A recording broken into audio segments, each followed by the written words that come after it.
ನಮಗೆ ಒಂದು ವಸ್ತುವಿನ ಮಹತ್ವ ಅರಿವಾಗೋದು ಆ ವಸ್ತುವಿನ ಕೊರತೆ ಆದಾಗ್ಲೇ. ಆ ವಸ್ತು ಬೇಕಾದಷ್ಟು ಸಿಗ್ತಾ ಇರುವಾಗ ಅದರ ಮಹತ್ವ ಅರಿವಿಗೆ ಬರೋದೇ ಇಲ್ಲ.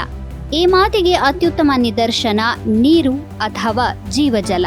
ಕಳೆದೊಂದು ದಶಕದಿಂದ ಏಪ್ರಿಲ್ ಮೇ ತಿಂಗಳು ಬಂತು ಅಂದ್ರೆ ನೀರಿಗಾಗಿ ಎಲ್ಲೆಡೆ ಹಾಹಾಕಾರ ಕೇಳಿ ಬರ್ತಾ ಇರೋದನ್ನ ನಾವು ಕಾಣ್ತಿದ್ದೇವೆ. ಕೆಲವು ವರ್ಷವಂತೂ ನೀರಿನ ಬರ ಫೆಬ್ರವರಿಯಲ್ಲೇ ಆರಂಭವಾಗಿರುತ್ತೆ. ಹಾಗಂತ ಇದರ ಅರ್ಥ ಮಳೆಗಾಲದಲ್ಲಿ ಮಳೆಯ ಪ್ರಮಾಣ ಕಡಿಮೆ ಆಗಿತ್ತು ಅಂತೇನೂ ಅಲ್ಲ. ಮಳೆಗಾಲದಲ್ಲಿ ಪ್ರವಾಹ ಪರಿಸ್ಥಿತಿ ಎದುರಾಗುವಷ್ಟು ಮಳೆ ಬಂದರೂ ಕೂಡ ಬೇಸಿಗೆಗಾಗುವಾಗ ನೀರಿನ ಬರ ಸಾಮಾನ್ಯವಾಗಿಬಿಟ್ಟಿದೆ. ವಿಪರೀತ ಮಳೆ ಸುರಿದ್ರೆ ಭೂಮಿಗೆ ಅದನ್ನ ಹಿಡಿದಿಟ್ಟುಕೊಳ್ಳುವ, ಇಂಗಿಸಿಕೊಳ್ಳುವ ಸಾಮರ್ಥ್ಯವೇ ಇರೋದಿಲ್ಲ. ಜೊತೆಗೆ ಮಳೆಗಾಲದಲ್ಲಿ ಕೃತಕವಾಗಿ ನೀರು ಇಂಗಿಸುವ, ಶೇಖರಿಸುವ, ಮಳೆ ಕೊಯ್ಲು, ಇಂಗುಗುಂಡಿ ಇತ್ಯಾದಿ ಯೋಜನೆಗಳತ್ತ ಮನಸ್ಸು ಮಾಡುವವರ ಸಂಖ್ಯೆ ಈಗಲೂ ಕಡಿಮೆಯೇ. ನೀರಿನ ಅಭಾವದಿಂದ ನಾವು ನಲುಗ್ತಾ ಇರೋದು ಈಗೇನಲ್ಲ. ಕಳೆದ ಹಲವಾರು ವರ್ಷಗಳಿಂದ ನಮ್ಮ ರಾಜ್ಯ ತೀವ್ರ ಬರವನ್ನ ಎದುರಿಸಿದೆ. ಇಂತಹ ತೀವ್ರ ಬರ ಎದುರಾದಾಗಲೆಲ್ಲ ಸರ್ಕಾರ ತ್ವರಿತ ಕುಡಿಯುವ ನೀರಿನ ಪೂರೈಕೆ ಹಾಗೂ ಮೇವು ವಿತರಣೆಯಂತಹ ತಾತ್ಕಾಲಿಕ ಕ್ರಮಗಳಿಗೆ ಮಾತ್ರ ಆದ್ಯತೆ ನೀಡಿದೆ. ನೀರಿನ ಸಮಸ್ಯೆಯ ಶಾಶ್ವತ ಪರಿಹಾರಕ್ಕೆ ರಾಜ್ಯದಲ್ಲಿ ಇದುವರೆಗೆ ಸೂಕ್ತ ಯೋಜನೆಯನ್ನಾಗ್ಲಿ ಕ್ರಮಗಳನ್ನಾಗ್ಲಿ ಕೈಗೊಂಡಿಲ್ಲ ಅನ್ನೋದು ನಮಗೆ ಎದುರಾಗ್ತಾ ಇರೋ ಬರ ಪರಿಸ್ಥಿತಿಯಿಂದಲೇ ಸ್ಪಷ್ಟವಾಗಿ ಗೋಚರಿಸ್ತಾ ಇದೆ.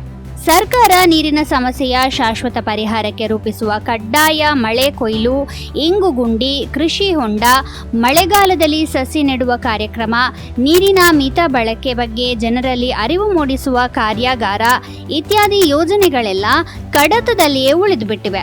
ಹಾಗಂತ ಸರ್ಕಾರ ಒಂದೇ ಈ ಯೋಜನೆಗಳನ್ನು ಕಾರ್ಯಗತಗೊಳಿಸಲು ಸಾಧ್ಯ ಇಲ್ಲ. ಜನರ ಸಹಕಾರ ಕೂಡ ಅತ್ಯಗತ್ಯ. ಪ್ರತಿ ವರ್ಷ ಕೋಟಿ ಕೋಟಿ ಸಸಿಗಳನ್ನು ನೆಡಲಾಗುವುದು ಅನ್ನೋ ಘೋಷಣೆಗಳೇನೋ ಬರ್ತವೆ.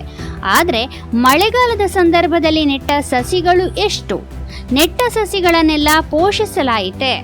ಕಳೆದ ಅಷ್ಟೋ ವರ್ಷಗಳಿಂದ ನೆಡಲಾದ ಕೋಟ್ಯಾಂತರ ಸಸಿಗಳು ಹಾಗಾದ್ರೆ ಏನಾದವು ಎಂಬುದೇ ಪ್ರಶ್ನೆ.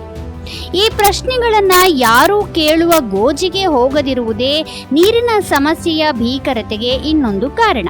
ಹಾಗಾದ್ರೆ ಈ ನಿಟ್ಟಿನಲ್ಲಿ ನಾವು ಏನು ಮಾಡಬಹುದು?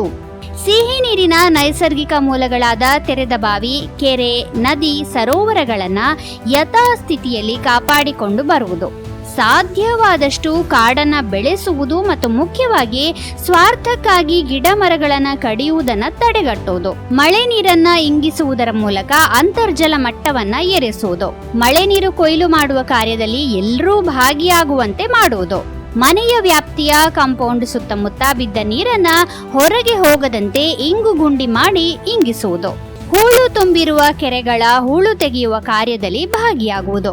ಈ ಜೀವಜಲದ ಸೂಕ್ತ ಸಂರಕ್ಷಣೆಗೆ ಈಗಲೂ ನಾವು ಮುಂದಾಗದೇ ಇದ್ರೆ ಭವಿಷ್ಯದ ದಿನಗಳು ಕರಾಳವಾಗಲಿವೆ ಎಂಬುದರಲ್ಲಿ ಅನುಮಾನನೇ ಇಲ್ಲ. ಹಾಗಾಗಿ ಇಂದಿನಿಂದಲೇ ಎಚ್ಚೆತ್ತುಕೊಂಡು ಕಾರ್ಯಪ್ರವೃತ್ತರಾಗೋಣ.